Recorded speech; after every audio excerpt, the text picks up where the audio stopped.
Le problème, c'est qu'on sait pas quoi. Il y a des trucs, mais on sait pas si c'est ça. Si ça se trouve, ça oui. Il y a moyen. Tu crois? Ouais. Ça oui.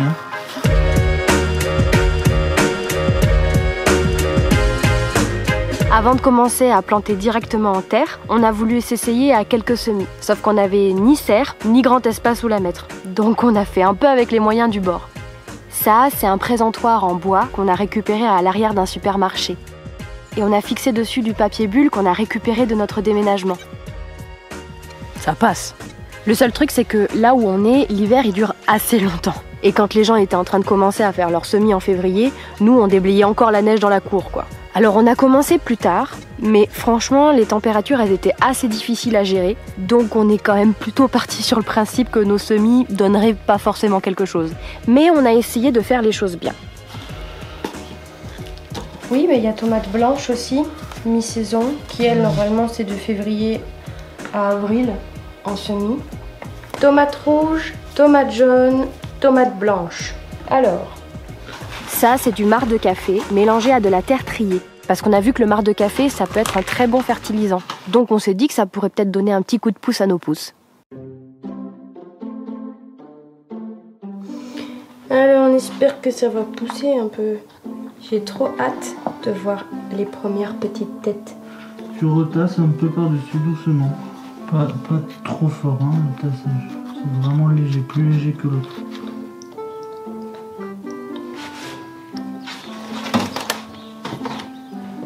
Pour ce qui est des graines, le premier nom qui ressort quand on cherche à acheter des semences bio et paysannes, c'est celui de Cocopelli. C'est une association ariégeoise qui propose jusqu'à 2000 variétés de graines en fonction des saisons, avec plein de légumes anciens et qui ont la particularité d'être reproductibles. Alors si comme nous au début, certains se demandent « mais pourquoi elle précise reproductible ?» Eh bien c'est tout simplement parce que, à l'heure actuelle, le monde de la graine, c'est un peu comme une grande mafia qui va décider ce qu'on a le droit ou non de mettre dans nos assiettes. Je t'explique dans les grandes lignes. Une graine, quand tu la plantes, elle pousse. Ça donne un fruit qu'on peut manger, et dans ce fruit, figure-toi qu'il y a plein d'autres petites graines. Et la nature a fait un truc incroyable, c'est que quand tu replantes ces graines, eh ben ça redonne plein de plants, et tu peux manger plein de choses, et ne jamais mourir de faim.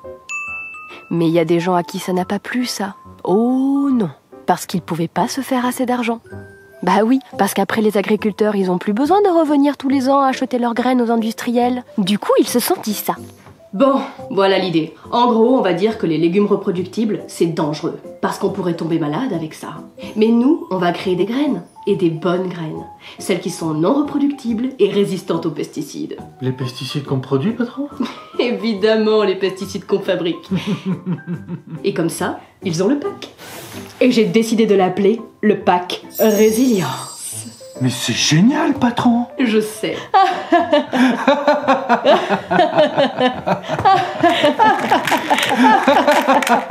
Bon, vous vous doutez bien que c'est un sujet qui nécessite d'être expliqué plus sérieusement et en longueur. Alors pour ceux que ça intéresse, on vous met en description un lien vers un cache investigation qui traite du sujet. Et puis évidemment, on vous invite à aller faire vos propres recherches, histoire qu'on soit de plus en plus nombreux à prendre conscience de la gravité du problème. Question liberté alimentaire, santé, tout ça.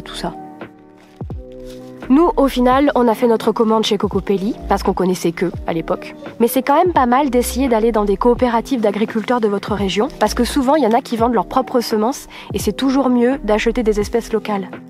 Ça, on s'en est rendu compte plus tard, et au final, on fera sûrement ça pour l'année prochaine. Chou cabu, chou romanesco, carottes, brocolis, épinards, blettes, laitues, différentes courges et courgettes, pois gourmands, haricots, panais, tomates, poireaux aussi, radis. On a commandé plein de trucs parce qu'on avait envie de manger plein de trucs.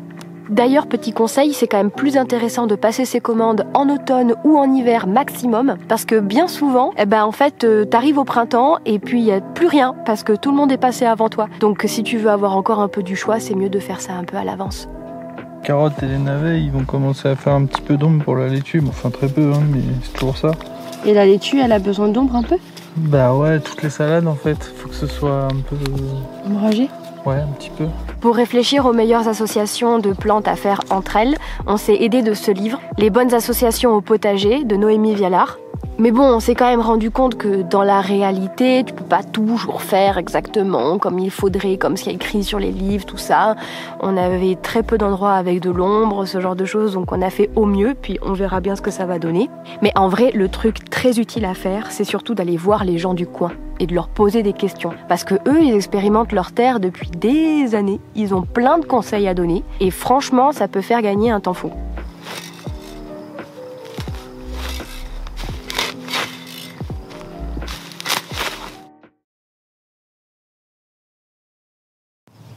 Ça c'est quoi? Non, c'est pas un oignon ça.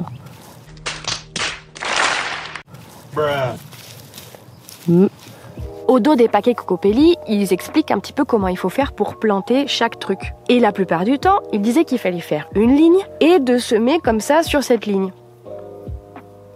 On n'a pas fait comme ça. Parce qu'en fait, avec la bâche, on était bloqués. On n'allait pas faire un trou. Enfin, on n'allait pas faire une ligne trou. Donc en fait on a opté pour la solution un trou, une graine. Je vous cache pas qu'on s'est pris quelques sourires en coin quand on a dit qu'on avait fait ça. Mais nous on est partis confiants. On essaie de faire quand même quinconce. C'est-à-dire par exemple pour, imaginons une laitue là, on met carotte là et machin là, comme ça laitue là. C'est rigolo, je l'imaginais pas comme ça les graines de laitue. Je pensais que ce serait rond. Donc oui, ça te va de faire ça? De faire quoi? Quinconce. Et comme Au final, t'as perdu de l'espace, quoi.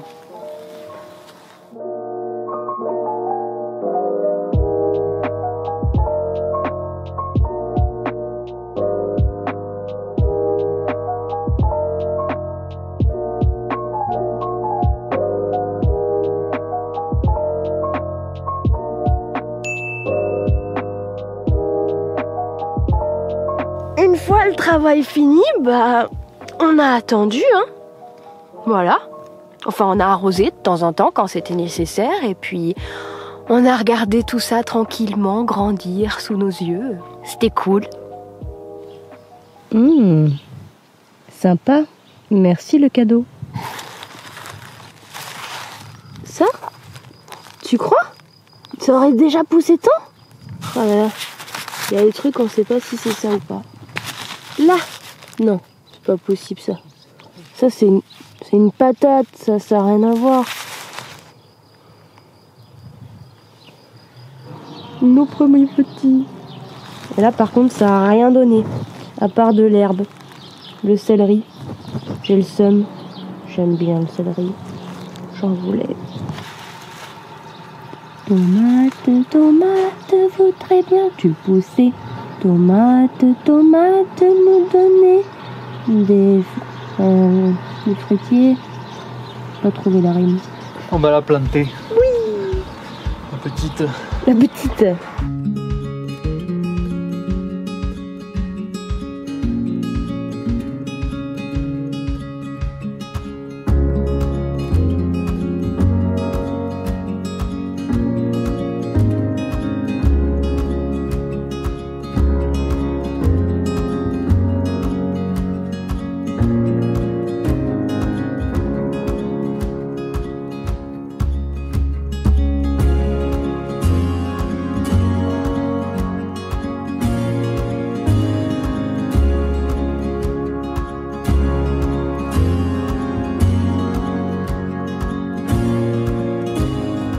En désherbant, on s'est rendu compte qu'il y avait plein de trucs qui avaient résisté alors qu'on pensait que c'était mort. Par exemple, nos panais, des semis de tomates.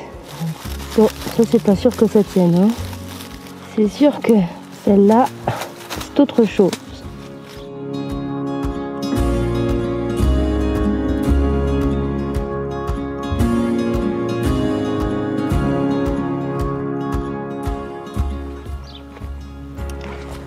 C'est bon. Nos belles salades repiquées qu'on nous avait données. Bon, là, ça persiste quand même, mais... Et là, j'ai envie de dire au top du top. Par contre, fierté et joie, nos premiers radis, notre tout premier légume. Je pense qu'il suffit pas de tirer. Je pense pas.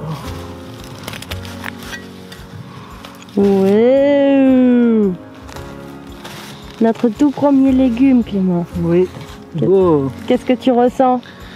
Eh ben, je ressens de la fierté. Ouais. Et surtout, je suis pressé de les goûter. Bon, alors par contre, on est loin de la botte, quoi. Dire que on a 4 radis, quoi. C'est pas mal. C'est déjà pas mal, j'ai envie de dire, quand même. Hein? Plus? Combien? 5? 5 radis. Un bout pour toi, un bout pour moi. Attends, Ils sont bons en tout cas. ils sont bons? Ils sont bons ce radis. Ils sont le radis. Je vais santé. Il est bon? Tiens. Il pique. Il est un peu amer sur la fin, ouais. Mais pas amer. Il pique sa race. Ouais, Mais ça, il est bon. c'est presque du piment le truc, quoi. Comme ça. Comme ça. La fierté. Mais pour le reste des récoltes, c'est surtout en été que tout est arrivé. Donc il a fallu qu'on soit patient. Ah oui, tout n'arrive pas comme ça, du tac au tac. Je veux dire, aujourd'hui on veut tout de suite, mais la nature ça fonctionne pas comme ça. Non, haricot, ça se mérite. Après tout, il faut attendre, il faut être patient. Du coup, à très bientôt pour la suite de nos aventures. Et puis surtout, prenez soin de vous.